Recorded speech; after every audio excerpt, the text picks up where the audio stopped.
Hello, families, and welcome to another episode of Role Model Makers Experts Cafe. I'm your host, Dr. L, the Parent Whisperer, and today with me, I have an amazing lady, an amazing human being that has been part of our community and covers a topic that is important. So get the ears ready, stop multitasking, and listen up, please. Help me welcome Ms. Terri Rahman. Did I say that correctly, Terri? You did. I Thank just you. want to mention, yes. She has been a member of our community. Terri, can you tell our audience members a little bit about what you do and why you do what you do, and then we can go from there. Sure. So, first of all, I am a family gut health coach. So, I really focus on helping women typically resolve their digestive issues to Mhm. really empower themselves as far as their health goes.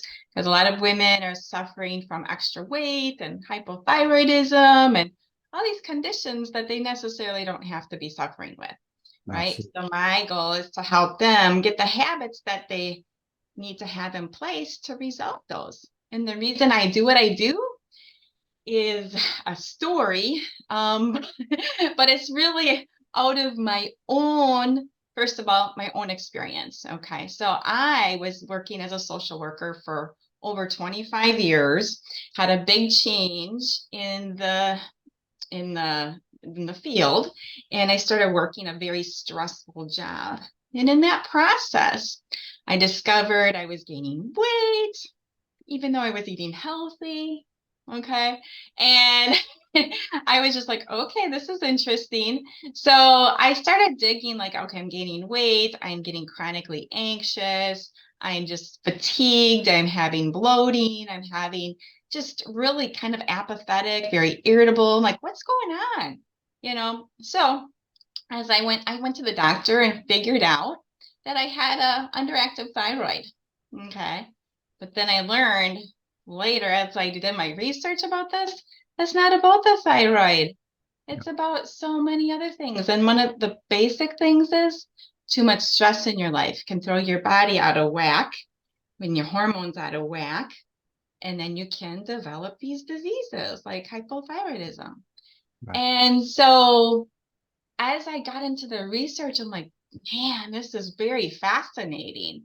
So I stopped working as a social worker, got myself healthy by, getting myself hooked up with some naturopath type of doctors, which I didn't even know existed in the social work field. We are just kind of, in the conventional medicine world. So I had no idea about these doctors. And I was able to reverse my underactive thyroid.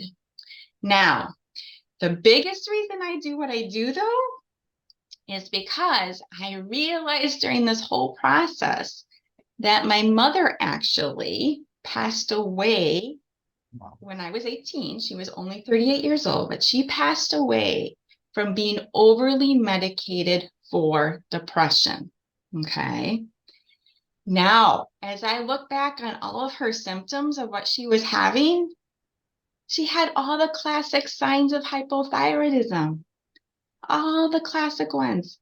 Wow. And I'm like, man, that's fascinating. And then like got me thinking, I'm like, my spiritual side of me comes out and I'm like, oh yeah, I know what you're doing, mom. You're helping me get into a career where I can help people who were suffering from this so they don't have to suffer anymore because it affects the whole family. I mean, Right. when the mom isn't functioning well, the whole family's not functioning well. Right. So that's why And, I do what and I do. and that brings up the actual point of why we're here, because Mhm. for many of the moms, they're listening and they're like, stress, yeah, bring it on, I've got that. Who doesn't have stress, right? And oftentimes they're wearing all of these hats and doing all of these things and sacrificing themselves for so many others, but Yeah. in the process that affects so many, because our body is so interconnected with so many different functions that just rely on one another to happen correctly, right? So whether it's depression, whether it's thyroid, whether it's actually your like, all of these things come together. And you mentioned gut health, because many people don't realize that 70% of the chemicals that your brain uses to communicate actually exist in your gut first, And when you have a dysfunction in your gut, you might not necessarily feel it in your gut because that's not where you feel things, but you will feel it up here and it shows up all over the place because this controls the function of so many other things. So your immune system is at risk, your cardiovascular system is at risk, musculoskeletal system, and so on and so forth, right? So I'm really glad that you mentioned it. And I also really want to urge families to listen to this last part that you said, which is that it affects families, it affects your family too. So when you're not your best, then the rest of your family gets affected as well. I remember that from private practice. There were kids that were afraid of their moms when they had a migraine because everybody had to be quiet and the mood of the house was completely different. So I totally get that. And Yes. ultimately, what do we want to teach our daughters? That they need to sacrifice themselves, that they come second. We have to kind of do that and teach them how to be selfish, how to take care of self first, to be able to take care of others. So thank you for that powerful message in such a short amount of time that you just gave out. Uh, Oh, you are welcome. Yeah, that's why I do what I do. I know that there are so many people who just go to their doctor, they take the medication, they don't realize that they can reverse things, kind right, of conditions, and they don't understand the really value of the connection, the importance of food, sleep, exercise, stress. These are basic things that we're constantly preached to about, but we're not listening. We're not listening to our bodies anymore. We're just doing, doing, doing, see how much we can do in a day. And we're doing the same things with our children. And it's really having an effect on people's health. I mean, majority of the doctor visits are stress related. right. Okay. So yeah. And I'm glad that you also, in your story, shared this message of hope that even though your mom might have had similar stuff that you're Mhm. having, which could mean that there's a genetic component there, there is something that you can do personally that actually trumps and overcomes the genetic predisposition. And that's a really important thing for people to understand that we all have a choice and we all have a say, regardless of what the genetic says about us. So that's really important. Oh, yeah, that exactly. Because what is it? I've heard only 2 to maybe up to 20% of, what is it, 2 to 20% of diseases are actually caused from genetics. But Mhm. we have control over what, almost 98% if you go with the lower figure, over our health, right? Because of epigenetics. So epigenetics will, be those triggers that will turn on those genes of whether or not those conditions are actually going to be developed in the body. Right, So we have a lot of control over right. our health. Very Mhm. good. All right, so let's get on the topic now that we know that this is an important thing. Let's talk about gut health. What are the typical challenges that people come to you, like symptoms, things that you should watch out for, and know that this is something that needs addressing? You mentioned stress, but how does stress show up in our life, basically, and what should Yeah. we look for? So basically, what you're going to look for are things like abdominal cramping, bloating, constant use of the bathroom. You're having some maybe loose stool, or the Mhm, other thing could be constipation. You're having brain fog, chronic fatigue is another one, mhm, chronic anxiety, mhm. anxious or depressive thoughts is another one. Okay. Just, apathy is another one. So, Okay. so let's, now that we know the symptoms, let me Yep. ask you this. People are like, "Oh, okay, so you're telling me that, gut health is important and these are the symptoms. So I'll just eat healthy and all of this is going to go away." So what are the pitfalls on that thought process of I'll just eat healthy? Yeah. Well, keep in mind, I thought I was eating healthy prior to discovering all of this. And I'm like, no. So eating healthy is actually what works for your body. Okay. And I did not discover that actually until I was like having anaphylactic like symptoms. Okay. So I thought I was having some allergic reactions to foods. So I went to the regular doctor, and conventional medicine doctor, an allergist, and he tested and he's like, no, you don't have anything. Nothing's wrong with you. And I'm like, what? Why am I getting these symptoms? So then I hooked up myself with a naturopathic type of doctor, and I had a food sensitivity test done. And I discovered that I had 28 different food sensitivities. Okay. Right. Now, as people be like, oh, you should not be having all these food sensitivities because you eat healthy. Yes, I do eat healthy. But what I didn't realize, because I was so stressed out with my job, it was creating a condition called leaky gut. Mhm. Okay. Or intestinal permeability is the correct medical term. But so things were leaking into my bloodstream. Okay, so food particles were leaking into my bloodstream, causing these immune system responses, which caused the inflammation in my body, which caused the gaining of the weight. Okay, so when I stopped eating all those foods on my list, like which I got the list and I stopped the next day. I'm like, I'm not messing around here. Because I was kind of used to like getting out the sugar, getting out the grains in my diet before this. And so when I got my list, things on my list were things like eggs, coconuts, almonds, Mm. walnuts, watermelon, cantaloupe, rice, wheat. Okay, I had to stop those. And guess what happened? In about 3 weeks, without changing the calorie content, Mm. just stopping those foods, I lost 12 pounds. Wow. And then I had my husband tested. He had 18 food sensitivities. He lost nearly 20 pounds in a month just from stopping those foods. Right. And So, what's more important about this is that you're talking about weight loss, but this is not a matter mhm. of you just losing fat or losing Oh, muscle mass. You're losing the weight in the right way, in the sense that you're actually addressing the immune functions problem, which is causing the inflammation. And that is this stopping the destruction of many of the organs inside of you, because when your immune system is on high alert, it's attacking things. It's called the inflammation is from that attacking process, right? So wow. you're actually addressing what needs addressing, not necessarily that you need to lose fat. So that's a really, really important point, because normally people are like, oh, in order to lose weight, I need to lose fat. And that may not necessarily be the reason for it. It was all inflammation weight.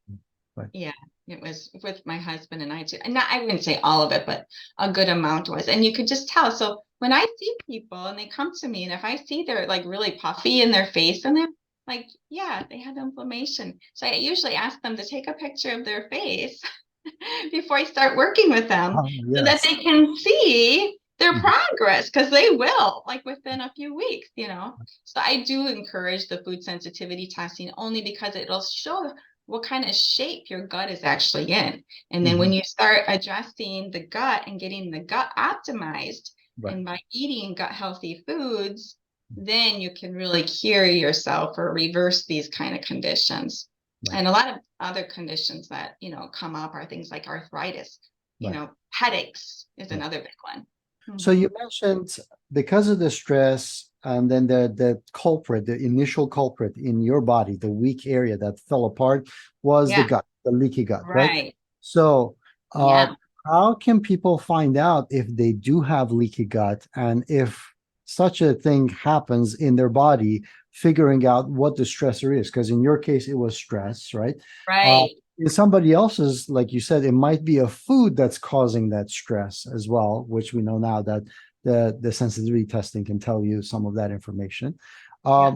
Well, tell us a little bit more about the leaky gut, and go. We can go from there. Okay, sure. So about 80, 90% of Americans have a leaky gut of some form. They just don't know it. Okay. And it comes out in the symptoms that I described below, like earlier. So the brain fog, the weight gain, the anxiety, the apathy, all these, bloating, constipation, diarrhea, all those kinds of things. Okay. So then what happens with the leaky gut, there's an intestinal barrier here. So there's what the cellular lining of the gut is like only one cell thick. And so it's kind of like when you have stress, it's almost like if you can think of your intestine as like a fishnet, and then that fishnet, the little holes kind of get bigger. So They it's get kind of like they starts kind of going like this, and stretch. you got these. Yeah. And uh, then food particles actually kind of get into the bloodstream.